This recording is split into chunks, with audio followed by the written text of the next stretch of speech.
Bonjour à toutes et à tous, c'est Dorian de Mister Prépa. Je suis très heureux de vous retrouver aujourd'hui à HEC Paris pour une conférence exceptionnelle portant sur la classe préparatoire. Je suis accompagné d'Alain Joyeux, président de la PHEC et professeur de géopolitique au lycée Joffre, et de Brice Rabourdin, directeur du programme Grande École d'HEC Paris.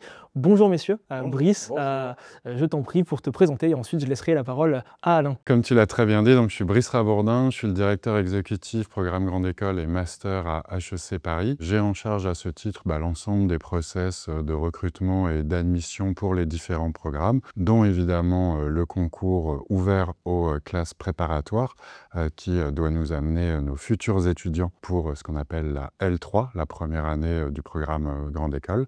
Je connais aussi personnellement bien la classe préparatoire pour avoir été moi-même un ancien étudiant de classe préparatoire, puisque je suis aussi un ancien élève de l'école HEC que j'ai intégré après 2 années de classe préparatoire.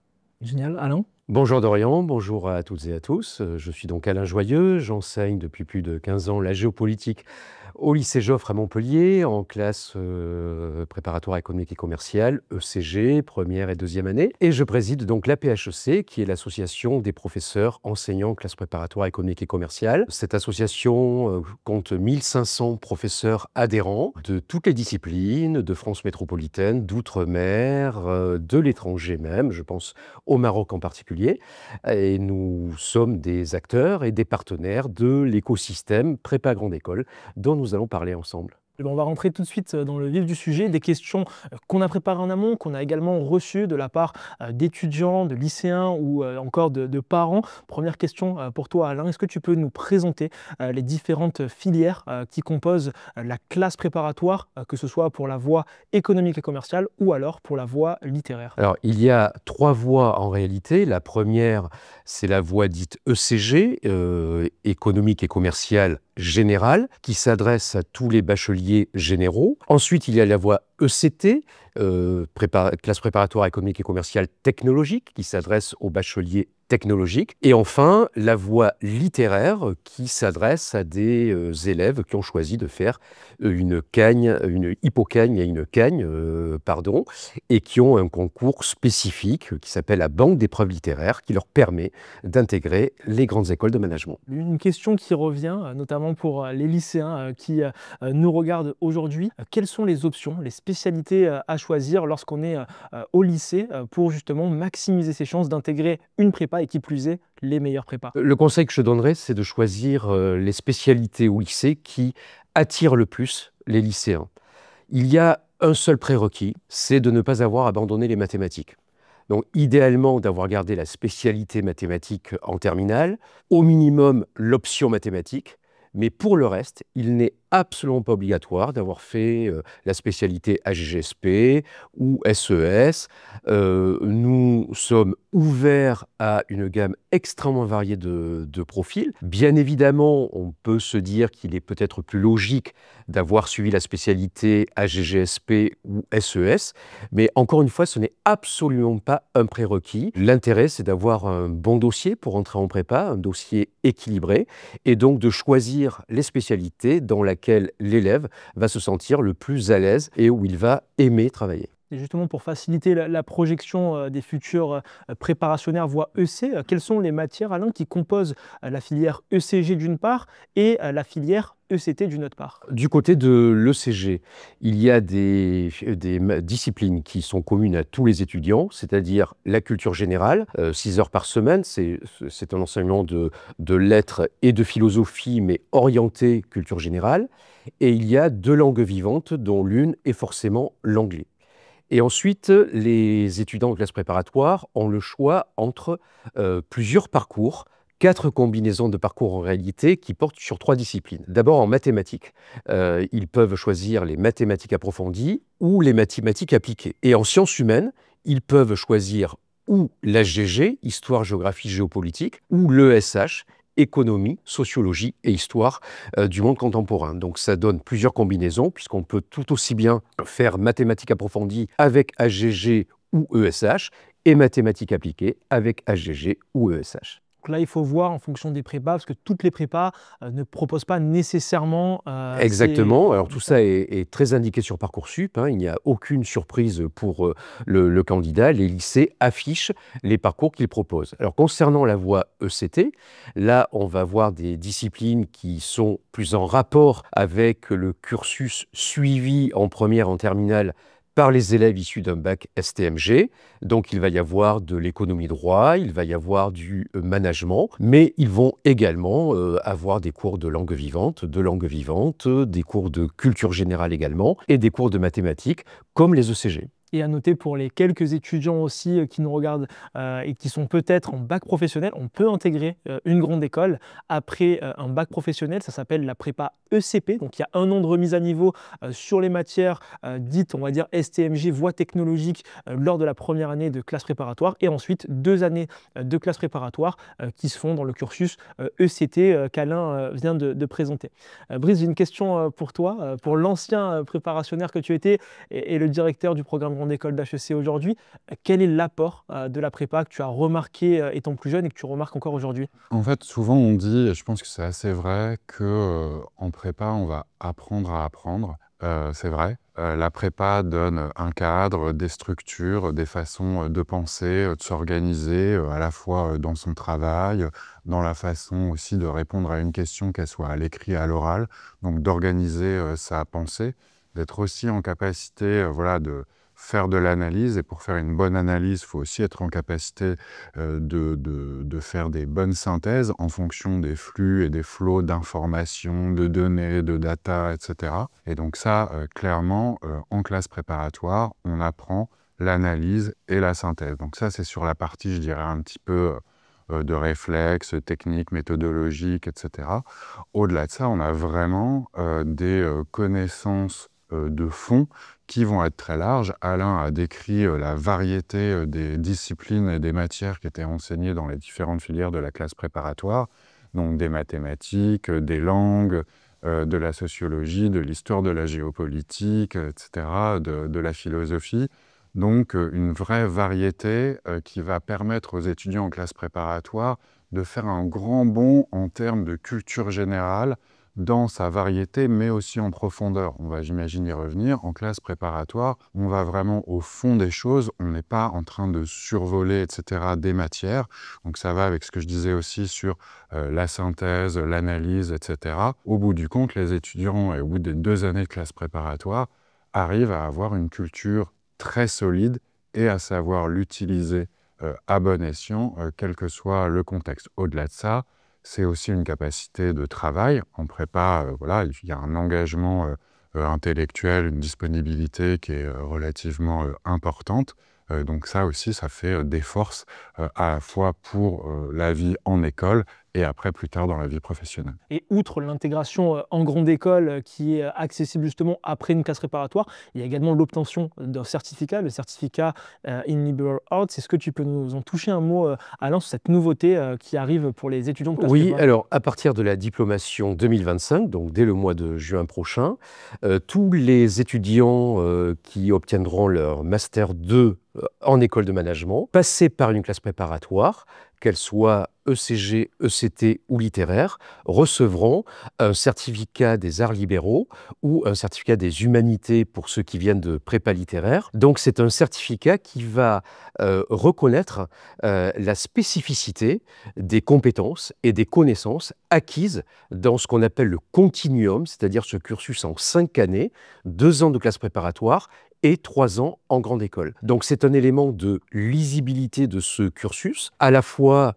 sur le marché du travail national, mais aussi beaucoup à l'international, parce que chacun sait que les grandes écoles sont très internationalisées, donc les étudiants de grandes écoles, et c'est bien entendu le cas à HEC, sont amenés à passer des périodes d'études, de stages dans des structures à l'étranger, où parfois la classe préparatoire n'est pas connue. C'est un système qui est assez spécifique donc à la France.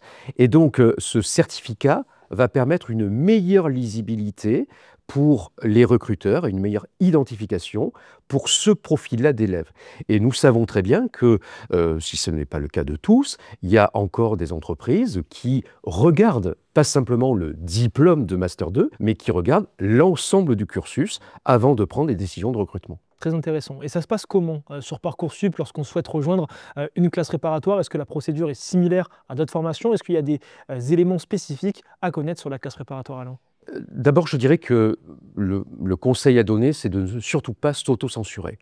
Parce que, contrairement à une idée reçue, il y a des places pour quasiment tout le monde en classe préparatoire. Bien évidemment, si le candidat ne demande qu'une prépa très très sélective du cœur de Paris, effectivement, il aura moins de chances d'avoir une place.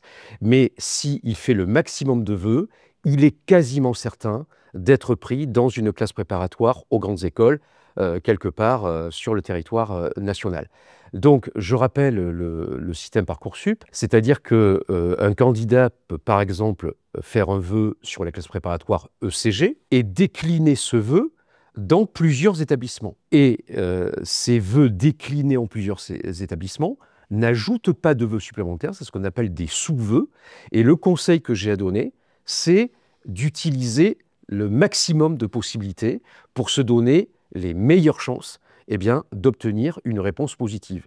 Et d'ailleurs, la plupart des candidats sont admis ou reçoivent une proposition dans plusieurs classes préparatoires, ce qui leur permet d'avoir le choix ensuite de celle dans laquelle ils vont aller. Et transition vers ma prochaine question, tu l'as anticipé, Alain, et finalement, comment choisir sa prépa? Quels sont les critères pour choisir une prépa? Est-ce qu'on va se baser sur la localisation, le classement, l'intégration des étudiants, si la prépa possède un internat ou non? Donc question pour Alain et également pour toi, Brice, c'est un débat ouvert sur comment finalement choisir sa classe préparatoire. C'est un mix de tous ces critères, mais il faut choisir avant tout la classe préparatoire où l'étudiant va se sentir bien. On va dire, il ne peut pas le savoir à l'avance, mais toutes les classes prépa ont des sites internet, des témoignages d'anciens élèves, et surtout, on peut conseiller aux candidats de profiter des immersions en classe préparatoire. Tous les lycées permettent à des élèves de première ou de terminale de venir passer une demi-journée, une journée en classe préparatoire, ce qui permet souvent de déconstruire certains clichés, et puis de discuter très librement avec les professeurs de classe prépa, avec les autres étudiants,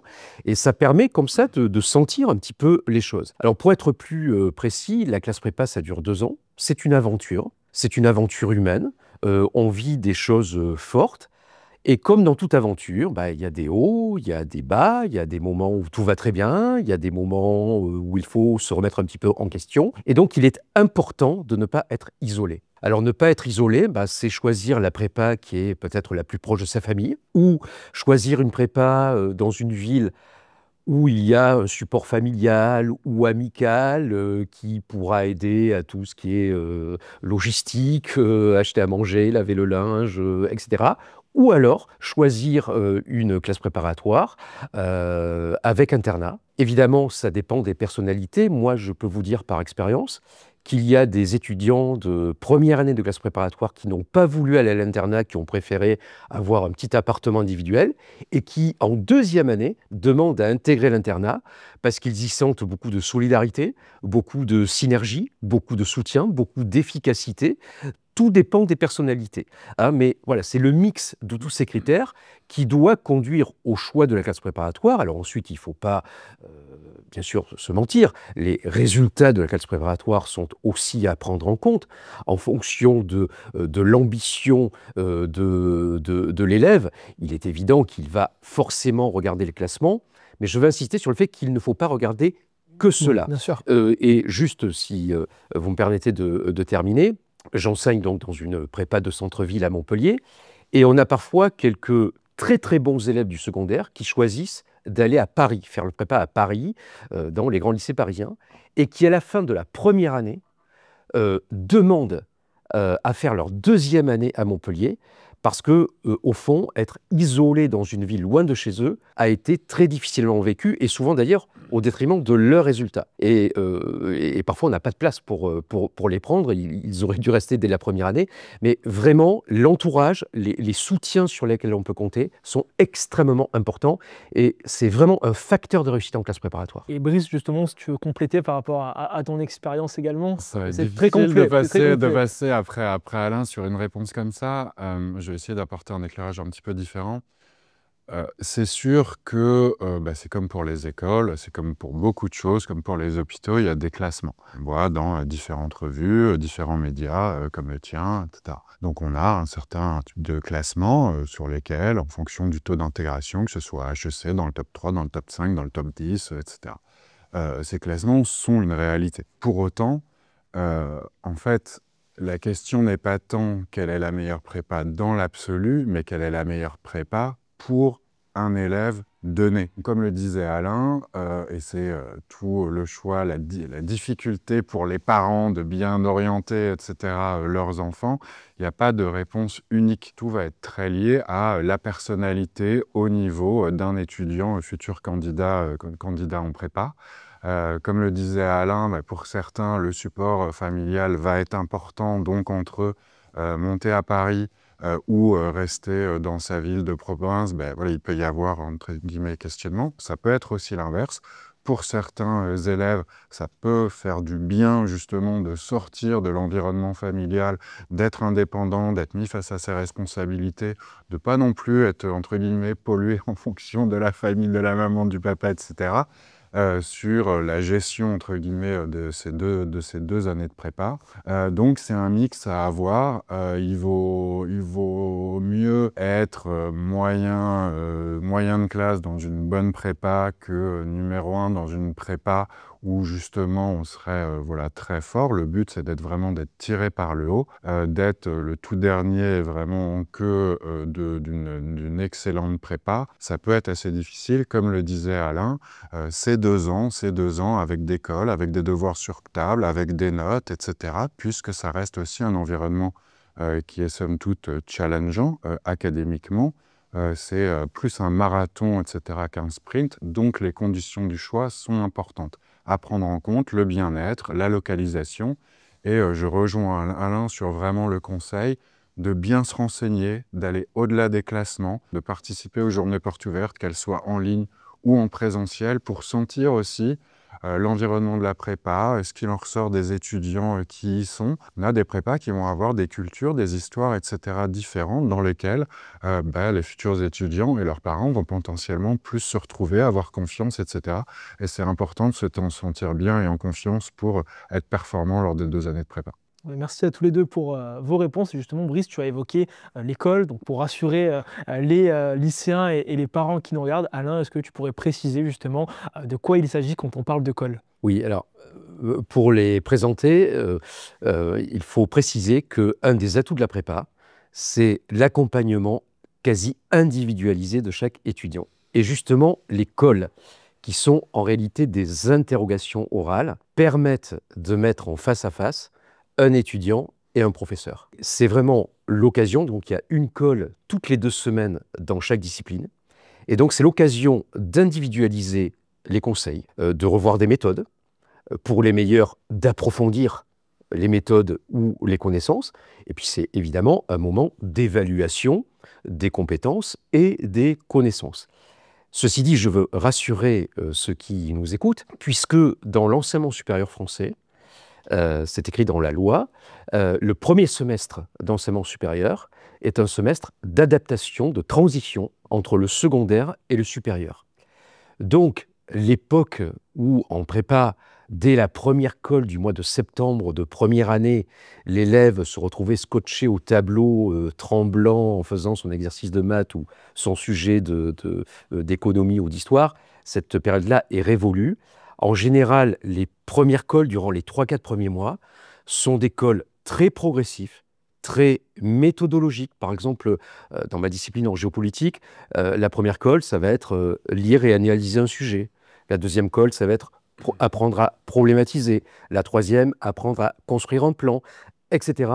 Et on arrive effectivement à des colles de type HEC, par exemple, vers le mois de décembre, janvier, dans le meilleur des cas. Donc la pédagogie est très progressive, mais l'école, c'est vraiment un moment privilégié pour chaque étudiant d'avoir des conseils individualisés. Vas-y. Non, je voulais juste dire, parce que ça va être forcément un peu plus délicat pour Alain de le dire, mais c'est vrai qu'on ne l'a pas encore dit, c'est aussi la qualité du corps enseignant en classe préparatoire. Un des avantages, en tout cas des atouts de la classe préparatoire, c'est d'être dans des structures qui restent à taille humaine. On est sur des structures de classe entre 25 et, je crois, maximum 40 élèves par classe. Des professeurs qui vont vraiment être engagés, qui vont se mettre vraiment à disposition des élèves pour les faire progresser individuellement pour tirer le maximum de leur potentiel académique. Donc ça, c'est vraiment important. Donc on a vraiment beaucoup de professeurs de grande qualité qui savent accompagner les élèves pendant ces 2 années. En classe préparatoire, on n'est pas livré à soi-même, on est à la fois dans un collectif d'une classe préparatoire aussi en tant qu'institution, et on est coaché, accompagné par des professeurs de grande qualité. Et justement, c'était ma question, Brice, tu vois, donc c'est complètement dans la lignée de ce que tu disais, c'est pour toi, Alain, mais les professeurs, qui sont-ils? Quel est, entre guillemets, le background des professeurs de classe préparatoire et également des calleurs? Parfois, ça peut varier, donc pour les auditeurs qui nous regardent aujourd'hui. Les professeurs de classe préparatoire sont tous des professeurs agrégés. La plupart sont maintenant docteurs également et continuent d'ailleurs des activités de recherche, publient soit des manuels de vulgarisation, parfois contribuent à des programmes de recherche. Donc ce sont des professeurs de haut niveau. J'insiste sur le fait que les critères de recrutement sont les mêmes à l'échelle du territoire. La carrière d'un professeur de classe préparatoire en général, c'est de commencer dans le secondaire, d'enseigner pendant quelques années en terminale, en première, etc.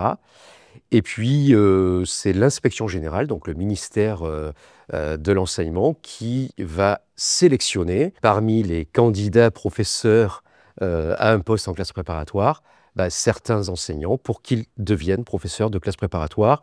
Il y a souvent beaucoup plus de candidats que de postes, ce qui fait que c'est une garantie qualitative donc extrêmement forte. Ces professeurs respectent un programme national, c'est-à-dire que quand vous soyez dans une petite prépa d'un milieu semi-rural ou la grande prépa de la montagne Sainte-Geneviève à Paris, vous avez exactement le même programme et les professeurs ont la même qualification.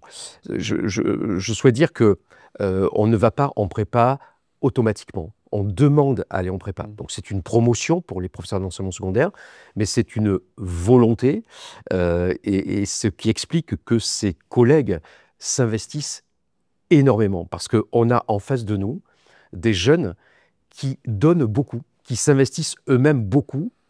Et les professeurs sont bien sûr des professeurs de leur discipline, des experts de leur discipline, mais ce sont aussi des coachs, un peu comme en sport. Voilà, presque des entraîneurs. Et donc, entre élèves et professeurs de prépa, il y a beaucoup de synergie. On vit ensemble la prépa.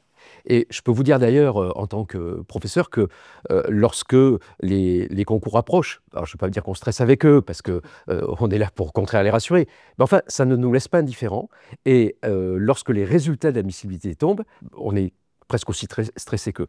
Vraiment, on vit cette aventure avec eux. C'est 2 ans d'accompagnement, 2 ans d'engagement, de dévouement. Complètement. C'est vraiment un rapport de confiance. C'est-à-dire qu'on est dans un rapport où, effectivement, les professeurs donnent beaucoup, travaillent beaucoup, mais de l'autre côté, il y a du répondant et on sait que les jeunes étudiants de prépa vont essayer de tirer le maximum de ce que les enseignants leur apportent, mais dans l'autre sens. Les étudiants, finalement, interagissent avec les professeurs, nous font évoluer, parce que les jeunes d'aujourd'hui ne sont pas les jeunes d'il y a 10 ans ou il y a 15 ans. Donc c'est vraiment une relation humaine qui est souvent extrêmement forte. À l'issue de la prépa, donc on a les fameux concours. Donc pour rappeler, la prépa, ça va durer 2 ans. On va avoir 1 an et demi globalement de préparation jusqu'à avril de la 2e année. Donc on a une préparation tout au long de l'année avec des devoirs surveillés, des concours blancs d'école comme on l'a présenté. Et ensuite, il y a les concours, les vrais concours, ce n'est pas des concours blancs. Ils se découpent en 2 parties. Il y a d'une part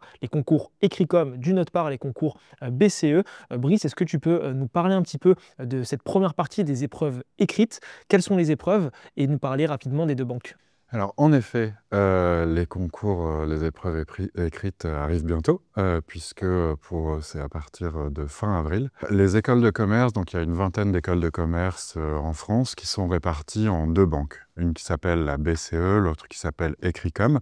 HEC Paris fait partie du regroupement BCE, Banque commune d'épreuves, donc avec 18 autres écoles de commerce. On va avoir 2 parties, une épreuve qui rassemble des épreuves écrites et ensuite un jury d'admissibilité qui définit qui parmi les candidats sont amenés à passer les épreuves orales, qui forment la deuxième partie des épreuves orales avant un jury d'admission. Ça se fait au niveau individuel, école par école. Chaque école va construire son propre concours. Pour HEC Paris, on est donc dans le consortium de la BCE, c'est-à-dire Banque commune d'épreuves, c'est-à-dire que les écoles mettent à disposition un panel, etc., d'épreuves dans laquelle chaque école va, entre guillemets, se servir pour construire son propre concours. Donc on va avoir des épreuves qui vont compter pour plusieurs écoles. Alors, en général, 3, 4, 5 épreuves. Donc on va avoir par exemple une épreuve de maths qui va être conçue par HEC et qui va être utilisée dans les concours de 4 ou 5 différentes écoles. Chaque école donc construit son concours, à la fois sur les épreuves qu'elle souhaite concevoir elle-même, les épreuves qu'elle souhaite prendre, entre guillemets, sur la proposition d'autres écoles, va aussi construire les différents coefficients qu'elle va donner à chaque épreuve. Donc ça, c'est aussi important. D'une école à l'autre, d'un concours à l'autre, les coefficients vont être différents.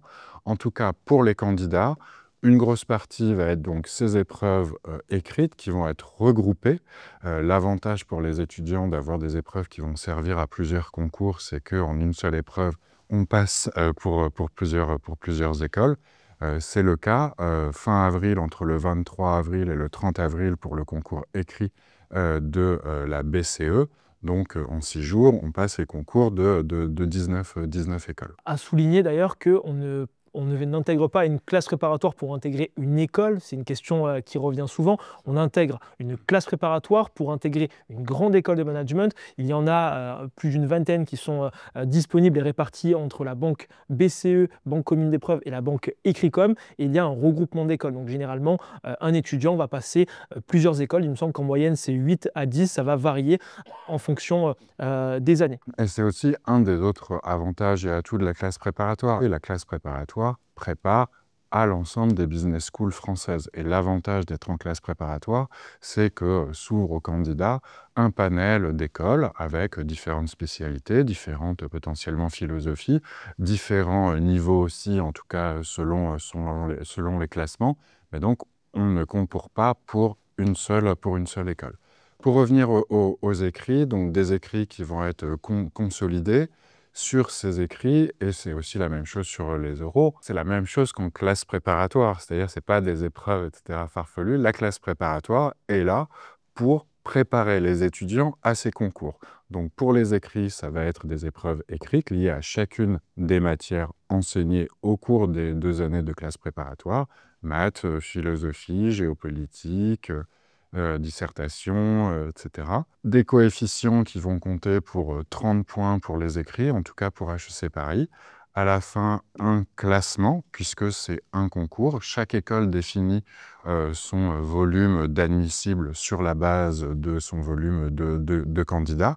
Pour HEC Paris, on est sur 5600, 5700 candidats sur la ligne de départ, 740 admissibles, donc c'est sur un concours qui est assez sélectif, 740 admissibles qui, une fois passé ce jury d'admissibilité, vont être convoqués, invités sur le campus d'HEC Paris pour passer les épreuves de sélection orale, qui est donc le 2e tour, qui compte pour 36 points de coefficient, donc au final plus important que les écrits, qui vont être aussi adaptés en fonction des différentes filières. On va avoir à la fois des épreuves qui vont être communes à l'ensemble des filières qu'Alain présentait tout à l'heure, les ECG, les ECT, les littéraires, pour au final avoir toutes les matières qui vont être passées au niveau de l'oral à HEC Paris, en tout cas, qui a vraiment la particularité d'avoir des épreuves orales importantes, 6 épreuves par candidat. D'ailleurs, ces épreuves font l'objet d'une journée de l'oral. J'en profite pour faire la petite publicité. Tous les ans, HEC Paris donne une journée dans laquelle on va revenir sur toutes ces épreuves orales, les décrypter. Elles sont présentées par les pilotes de chaque épreuve orale qui vont vous raconter la philosophie de cette épreuve, qu'est-ce qui est attendu, donner des exemples de sujets, potentiellement de corriger, entre guillemets, etc., d'épreuves, des erreurs à éviter, de ce à quoi il faut penser, la structure aussi en termes de temps, etc.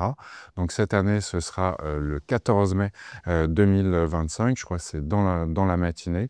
Toutes les épreuves du concours d'HEC Paris seront décryptées. C'est en ligne. On a vraiment voulu aussi d'avoir cette journée en ligne pour être le plus inclusif possible, pour nous adresser à l'ensemble des candidats et des futurs candidats du concours d'HEC Paris. Merci beaucoup Brice, c'était très synthétique. En résumé, à l'issue de la classe préparatoire, on va présenter plusieurs écoles qui vont se regrouper dans le concours Écricom et BCE. Ça se passe généralement en avril. On va avoir ensuite un mois pour réviser, se préparer aux épreuves orales. Début juin de chaque année, généralement, ça arrive à cette période-là. On a les résultats d'admissibilité, donc les résultats des différentes épreuves écrites sont publiés. Il y a un classement. Chaque école, comme Brice l'a expliqué, possède des barres d'admissibilité ou un nombre limité de candidats pour venir aux oraux. Et lorsqu'on fait partie des heureux sélectionnés, présélectionnés, on vient sur le campus de chaque école qui nous intéresse, à l'issue desquelles on a un classement global qui fonde ici la partie admission, les résultats d'admission, et ensuite la moyenne des écrits pour ceux qui ont été éligibles et les euros constituent l'admission finale, un classement des étudiants qui se passe ici sur Sigem. Donc c'est une procédure, on va dire, assez similaire à Parcoursup pour schématiser, qui se passe à l'issue de la prépa. On ne va pas rentrer dans des éléments plus techniques, c'est ça exactement, mais ne vous inquiétez pas, vous serez bien lotis. Alain, j'ai une question pour toi, donc là sur la fin de cet échange. Est-ce que lorsqu'on vient d'une prépa de province, on a moins de chances d'intégrer les meilleures écoles? Comme tu l'as dit tout à l'heure, il y a 22 écoles accessibles après la classe prépa. Et le confort dont jouissent les étudiants de classe prépa, c'est qu'ils sont sûrs d'intégrer une école. Il y a de la place pour tout le monde. C'est-à-dire que la problématique des étudiants de classe prépa, c'est pas est-ce que je vais intégrer une école, c'est est-ce que je vais intégrer cette école. Et souvent d'ailleurs, en moyenne, ils sont admis dans 4 à 5 écoles. Donc à la fin du concours, ils ont même le choix de l'école qui leur plaît le mieux ou qui est la mieux classée, etc. Alors, ce qu'on peut dire, c'est que, je le disais tout à l'heure, les professeurs ont la même qualification en prépa, il y a les mêmes programmes. Ceci dit, il ne faut pas se mentir, il y a des prépas qui intègrent beaucoup plus d'étudiants dans les meilleures écoles de France et d'autres qui en intègrent moins. Ça tient pas à la qualité de l'enseignement, ça tient au recrutement. C'est-à-dire que vous avez des prépas qui ont un recrutement national, voire international, c'est-à-dire qu'ils vont recruter les meilleurs de tout le pays, voire des lycées français à l'étranger. Et puis vous avez des prépas qui vont recruter essentiellement à l'échelle régionale, voire de leur bassin. Et effectivement, dans une prépa à recrutement national ou international, vous allez avoir beaucoup plus d'étudiants ayant le potentiel pour intégrer le top 3, le top 4 des écoles. Dans les prépas dites de proximité, il y aura moins de ces étudiants-là. En revanche, l'étudiant qui individuellement a le potentiel pour intégrer le top 3 ou 4, il aura les mêmes chances qu'il soit dans la meilleure prépa de France ou dans une prépa de proximité près de chez lui. Non, c'est vrai, là-dessus, si je peux rebondir, c'est parfait, évidemment, ce qu'a dit Alain. On le disait aussi sur le choix, etc., des prépas. Et si on prend aussi l'exemple d'HEC Paris, on a des étudiants, enfin des candidats qui viennent de, en général, un peu plus de 200, quasiment 250 établissements différents. On a 400 admis à l'issue du concours, 415 à partir de l'année 2025, donc du prochain concours. On a vraiment voulu aussi encourager cette filière en augmentant le nombre de candidats reçus. Sur le concours de l'année dernière, on avait un peu plus de 50 établissements qui avaient un étudiant qui était dans les 400 premiers du concours. Donc c'est-à-dire qu'il y a 200 établissements qui présentent des candidats mais qui n'en ont pas. Comme le disait Alain, en effet, les grands établissements parisiens vont avoir un recrutement au-delà de la zone, etc., d'Île-de-France. Donc, vont potentiellement un peu dépouiller la province de ses meilleurs talents. Donc, les statistiques qui disent, sur les admis, on attend de Parisiens. Il y a des vrais Parisiens, des faux Parisiens, etc. Mais là encore, l'objectif, c'est vraiment aussi de dire que c'est possible. On a des élèves qui vont se révéler plus tardivement, post-bac, donc qui vont avoir un dossier de lycée qui va être potentiellement bien sans plus, mais qui, une fois en prépa, justement, dans l'environnement qu'on décrivait tout à l'heure, vont se révéler, vont avoir vraiment envie de travailler, vont se rendre compte que c'est utile, que c'est intéressant, etc., etc. Donc, tout n'est pas du tout écrit d'avance, il n'y a pas de règles. On a évidemment des pépites dans de très très nombreuses prépas en province. Et d'ailleurs, on les accueille avec grand plaisir à HEC Paris. Enfin, on les accueille parce qu'ils viennent gagner leur place à l'issue du concours. Ils sont dans les 400 ou dans les 415 premiers. On a une question qui revient assez souvent. Est-ce qu'il y a une filière un peu spécifique ou un peu star qui permet d'intégrer plus aisément, je dirais, HEC Paris? Alors pour HEC Paris, en fait, ça dépend aussi du vivier clairement sur les différentes filières. La répartition des candidats au départ n'est pas la même. On va avoir un mix qui va être de près de 80%, 75% de classes économiques et commerciales généralistes. On va avoir à peu près entre 10 et 15% de ECT technologique et entre 10 et 15% de littéraire. Donc sur la ligne de départ, voilà, c'est pas un tiers, un tiers, un tiers. Au niveau de l'arrivée, ça va dépendre des écoles. À HEC Paris, on va avoir un taux d'intégration qui va être légèrement supérieur pour les classes ECG. Pour des raisons assez techniques aussi, liées justement à la surreprésentation des ECG dans les top lycées parisiens. Mais on a, sur les 400 admis l'année dernière, plus de 10% qui viennent de filières littéraires, je crois 5% qui viennent de filières technologiques. On a eu aussi sur le concours de l'année 2024, pour la première fois, 2 étudiants qui ont intégré HEC Paris après avoir fait un bac professionnel, comme tu le décrivais tout à l'heure, via la filière ECP, qui est une filière pour le coup en 3 ans, qui intègre et donne cette possibilité, cette passerelle pour les étudiants dotés d'un bac professionnel, de se réorienter, de rejoindre une classe préparatoire. Et donc 2 étudiants sur les 400 venaient de bac professionnel l'année dernière. Tout est possible, il faut Tout se est donner les possible. moyens. Il faut se battre, il faut se donner les moyens, il faut y croire. Magnifique, c'est un beau message qu'on fait passer. Et encore une fois, j'espère que vous passez une belle après-midi en notre compagnie. Alain, j'ai également une question pour toi. En prépa, est-ce qu'on n'a plus de vie? C'est un mythe ou c'est une réalité qu'en prépa, on n'a plus de vie sociale? Alors, je disais tout à l'heure, les jeunes d'aujourd'hui ne sont plus ceux d'il y a 15 ou 20 ans. Et un étudiant qui a 18 ans, lorsqu'il n'est pas bien, il s'en va, tout simplement. Donc un étudiant a besoin d'être bien en prépa pour réussir. Et les professeurs sont à la fois exigeants et bienveillants, parce que nous savons très bien que les élèves, les étudiants de prépa qui ont les meilleurs résultats, ce sont les étudiants qui arrivent à trouver le meilleur équilibre entre beaucoup de travail, du sport. On ne peut pas arrêter le sport à 18 ou 19 ans, et une vie sociale, affective, sentimentale de jeunes de 18, 19 ou 20 ans. Et donc nous, notre rôle, c'est effectivement de les aider à trouver ce bon équilibre. Certains le trouvent très très vite, d'autres mettent beaucoup plus de temps, mais l'image de l'élève de prépa qui passe 2 ans sous sa lampe et qui ressort au bout de 2 ans avec des boutons partout puisqu'il n'a pas vu le soleil, ça c'est vraiment quelque chose du passé lointain, hein, ça fait partie des clichés. Nous savons également que les prépas qui ont le meilleur résultat, ce sont les classes où les étudiants mutualisent le plus le travail.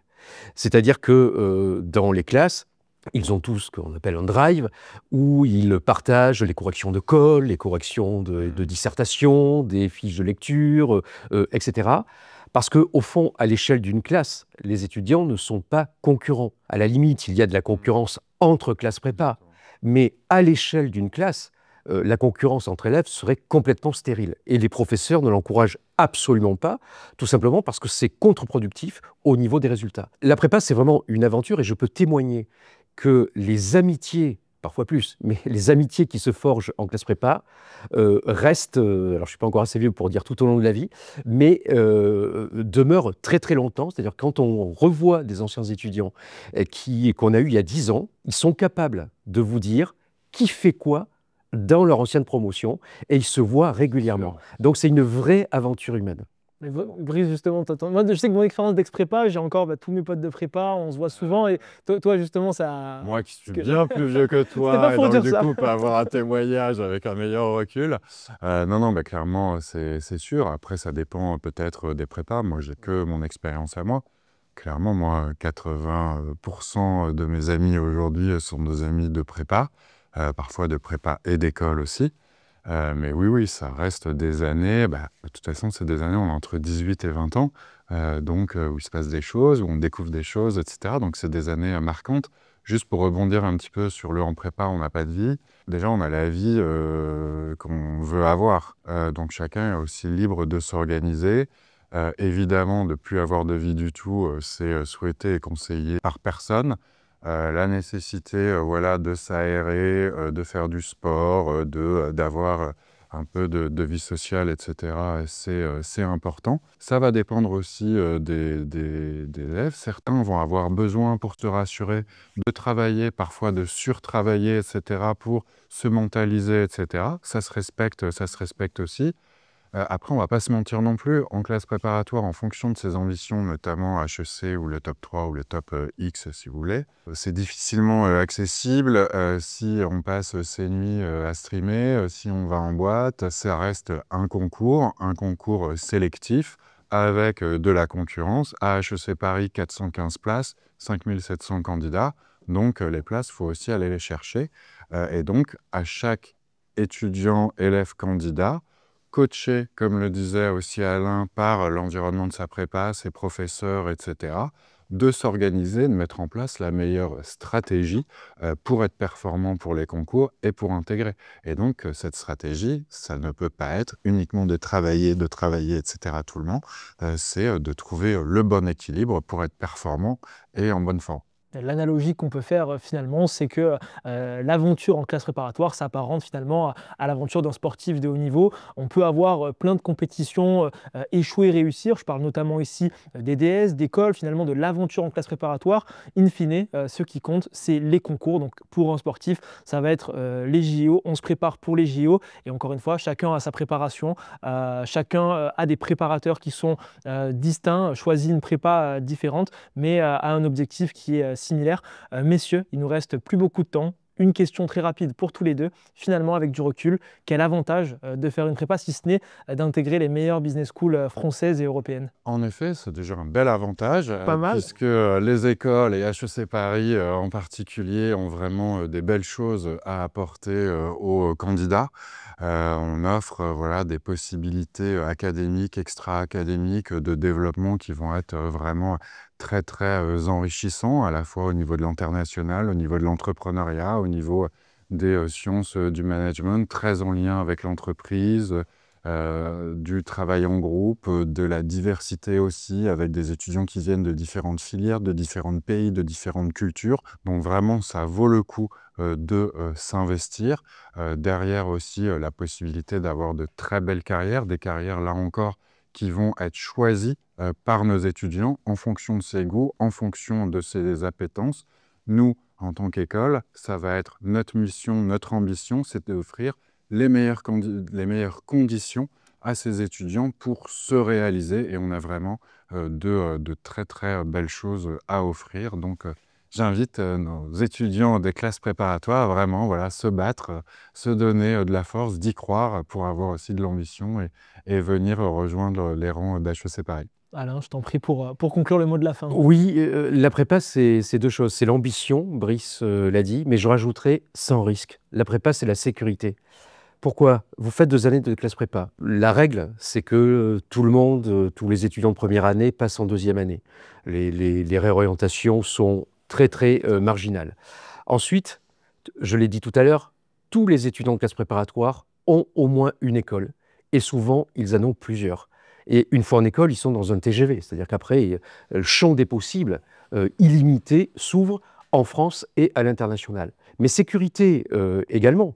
Il faut bien voir que sur 100 élèves qui rentrent en première de classe prépa, il y en a 85 qui ont le Master 2 en 5 ans. C'est-à-dire qui ont un bac plus 5 sans perdre une seule année. Trouvez-moi une autre filière qui a cette performance. Il n'y en a aucune. Et les 15 qui restent, c'est en général des étudiants de prépa qui cubent, qui refont leur première année, leur deuxième année, pardon, pour essayer d'avoir une meilleure école. Ou alors, et c'est un point que je veux souligner, depuis 2014, toutes les classes préparatoires ont une convention avec l'université. Imaginez un étudiant qui vient en première année de classe prépa. Et au bout d'un an, il se dit « ça ne me plaît pas » ou « mon projet a évolué » ou enfin, peu importe. Il peut très bien, par équivalence, aller en deuxième année de licence à l'université, en sciences économiques, en droit, en AES, etc. Ce qui fait qu'il ne revient pas à bac plus 0, donc il y a vraiment zéro risque à faire la prépa. C'est l'ambition parce que l'étudiant va intégrer l'une des 22 écoles accessibles qui sont toutes accréditées parce qu'on ne l'a pas dit, mais il y a école et école. Toutes les écoles accessibles après la prépa, ce sont des écoles accréditées internationalement, dont le diplôme est reconnu, visé, etc., qui présentent vraiment toutes les garanties. Et en plus, ben finalement, il n'y a pas véritablement d'échec. Le seul échec en prépa, c'est de dire « je voulais HEC et je n'ai que… » je ne vais pas citer d'école, que la numéro 3 ou que la numéro 4. Avouez que ce n'est pas un risque absolument énorme. Donc, osez la prépa. Voilà, il faut y aller. Hein, vous ne risquez rien. Vous allez tester votre potentiel. Les professeurs vont vous accompagner pour exploiter le maximum de ce que vous pouvez faire. Vous serez fiers de vous. Parce que ça, c'est vraiment une réalité. Non seulement les anciens préparationnaires sont fiers d'avoir fait une prépa, mais ils ne regrettent rien. Donc, venez en prépa. Apprendre à apprendre, c'est la prépa. Apprendre à oser, c'est la baseline d'HEC. Merci à tous les deux pour cet échange. J'espère que vous avez passé un bon moment en notre compagnie. Et je vous dis à très bientôt à HEC Paris.